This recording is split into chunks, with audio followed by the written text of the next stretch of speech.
안녕하세요. 부동산 전문 변호사 박순배 변호사입니다. 50대 사장님이 찾아오셨어요.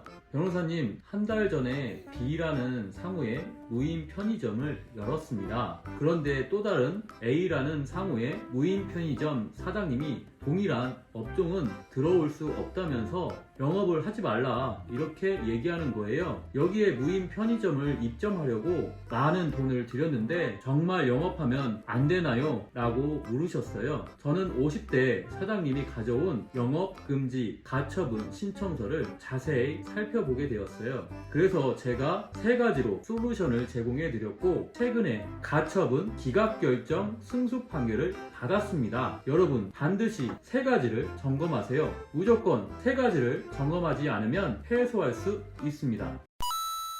첫째, 상가에 입점하기 전에 업종 제한 약정이 존재하는지 확인하세요. 업종 제한 약정이란 무엇일까요? 여러 상가, 점포 간 동일한 업종을 금지하거나 특정 업종으로 한정하여 영업을 하는 식으로 업종을 제한한 것을 말합니다. 대법원은 업종 제한 약정은 원칙적으로 유효하다고 판시하고 있어요. 업종 제한 약정은 두 가지로 나눌 수 있는데 분양계약 시에 이루어지거나 상가 분양이 완료된 이후에 관리규약을 만들면서 이루어지기도 합니다. 여기서 관리규약은 일정 수 이상의 상가 점포의 소유자와 입점자들이 모여서 그 관리규약을 사용함에 동의하자는 의결을 통해서 만듭니다. 보통 입점자 등의 4분의 3 이상이 동의해야 의결이 이루어집니다. 그래서 분양계약서와 관리규약에 업종 제한 약정이 있는지 그러한 약정이 유효한지를 확인해야 합니다. 이 사건에서 A 점포 사장은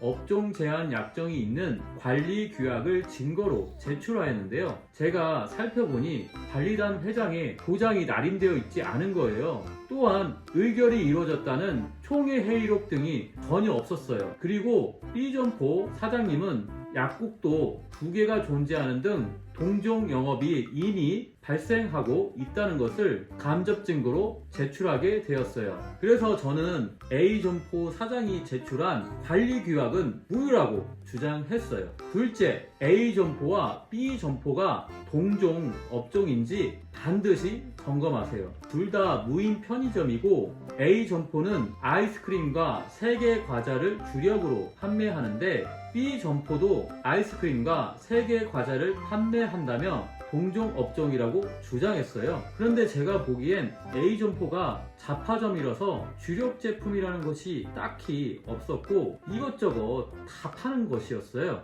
그리고 B 점포는 문구 완구 중심이었어요. 셋째, 채권자의 매출 타격이 현저하다고 볼 수 없고 긴급하게 B 점포의 영업을 금지해야 할 필요성도 없으며 본안 소송에서 가려서 손해배상을 청구하면 되지 않냐, 저는 이렇게 주장했습니다. 이것을 법률용어로 보존의 필요성이 없다 이렇게 주장한 것입니다. 이러한 가처분 소송 시에는 필수적으로 점검해야 하는 것이죠. 법원에서는 A 점포의 주장을 기각하고 B 점포 사장님의 주장을 받아들였는데요. 첫째는 상가 규약이 적법하게 제정되어 유효하게 시행되고 있다고 인정하기 어렵다 이렇게 판시했고, 두 번째는 무인 점포의 다양성을 감안하면 무인 점포라는 이유만으로 어떠한 형태나 방식으로 전면적으로 금지된다고 단정하기 어렵다 이렇게 판시했습니다. 세 번째는 채권자의 매출 감소가 바로 이 사건 채무자의 점포의 개점으로 인한 것인지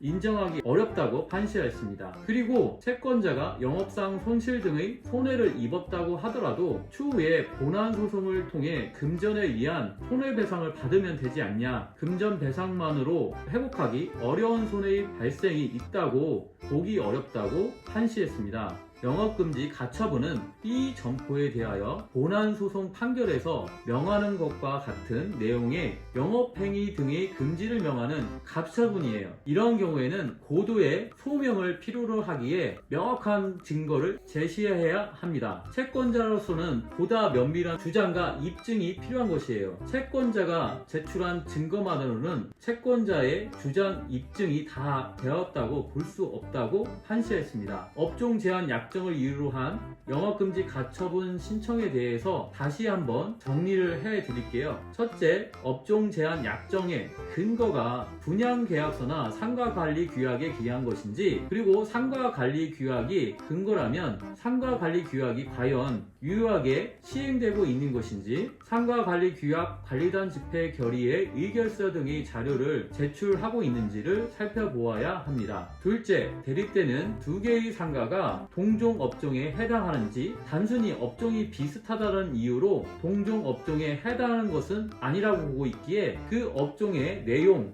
상가가 위치한 도시와 아파트 단지 규모, 그 상가의 크기와 상권 형성 정도, 주력 상품이 무엇인지의 유무 등을 종합적으로 고려해야 합니다. 획일적 절대적으로 결정할 수 있는 것이 아님을 꼭 기억하셔야 합니다. 셋째, 영업금지를 구하는 가처분은 본안 판결에서 명하는 것과 같은 내용의 영업행위 금지라는 의무를 부담시키는 것이기 때문에 상대방에게 미치는 영향이 매우 큽니다. 그렇기 때문에 매우 높은 수준의 소명이 필요하다는 것을 꼭 기억하시기 바랍니다. 따라서 채권자의 청구가 받아들여지기 위해서는 업종 제한 약정의 근거와 동종업종에 해당함을 명확하게 입증해야 하고, 이건 금지를 하지 않으면 금전적으로 회복하기 어려운 손해가 발생할 가능성이 대단히 높다고 소명해야 함을 기억하시기 바랍니다. 업종 제한 약정을 근거로 한 영업금지 청구는 이와 같은 법리와 비교적 까다로운 소명 등이 필요하므로 반드시 법률 전문가와 상의하시는 것이 좋겠습니다.